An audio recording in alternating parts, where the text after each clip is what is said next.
د خیبر پښتونخوا د ملکن پوهنتون د زده کوونکي موسی خان د مړینې په ضد احتجاجونه شوي او احتجاج کوونکي وایي چې د هغه د مړینې پلټنې دي وشي. د صوبې گورنر خو د پیښې نوټس اخیستی او د پلټنو امر یې کړی دی. د خالی په روز په ملکن پوهنتون کې ګڼ شمېر زده کوونکي او مدني فعالان د موسی خان د مړینې په ضد احتجاج ته راټول شوي او ویل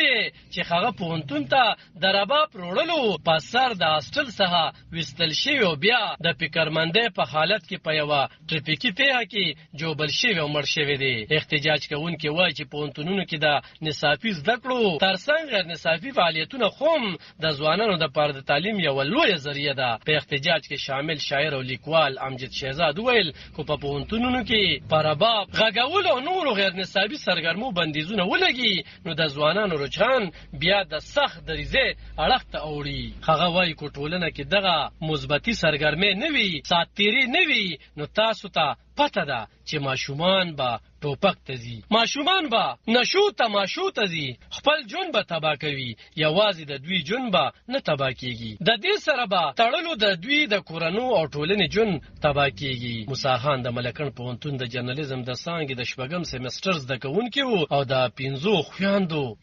یو ورورو. پولیس وایي چې د مای په 30 نیټه د ماسخوتن 8 بجې د چکدرې په میرال چوک کې موسی خان او د هغه نور 2 ملګري په موټر سایکل سوارو چې د ګاډي په ټکر سره موسی خان جون د لاسه ورکړو او 2 نور ملګري یې جوبل شوي دي. احتجاج کوونکي دعوه کوي چې له پیښې وړاندې د ملکن پوهنتون انتظامی موسی خان او د هغه ملګري هاسټل ته د رباب وروړلو په سر ویستلی و چې له وجې هغوی د ذهني دباو ښکاره او له هاسټله تر وتلو وروسته یې په لاره کې اکسیډنټ کړی دی. د ملکن پوهنتون وایس چانسلر ډاکټر رشید احمد ویلي چې د رباب د اجازت څه مسله نشته، خو دا ده چې کله زده کوونکي امتحانات وي او میوزیک پارټي کېدله نو څه زده کوونکي د دې مخالفت کې وو او څه نور ویلي وو چې کېږي به. نو موږ په دغه توګه چې د امتحان تیاری شروع دي نو د پارټۍ اجازت مو نه ورکړې. د موسی خان د مړینې وروسته احتجاج کوونکي د پوهنتون د انتظامي د موسی خان مړینې د پیښې د پلټنو غوښتنه کوي. دوی وایي چې احتجاج به